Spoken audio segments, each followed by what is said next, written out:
Friends, welcome back to the my new video guys and my YouTube channel guys. Today friend we are going to talk about guys how can we change home screen layout setting in our Redmi phone guys. You want to change guys your home screen layout settings. So guys, how can you change today? I will show you in this video guys.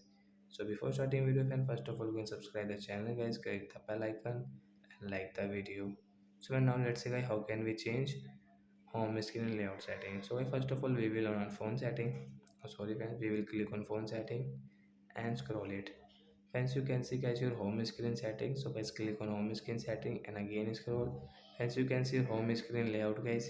Right side this option guys, tap here guys, you want to change into 4 6. So we will tap on this 4 6 and guys how can you use this 4 6 I home screen layout setting. As you can see 1 2 3 4. So like that guys you can change your home screen layout this 4 levels. So like that guys we can change home screen layout. So that's it guys, thanks for watching the video, bye guys.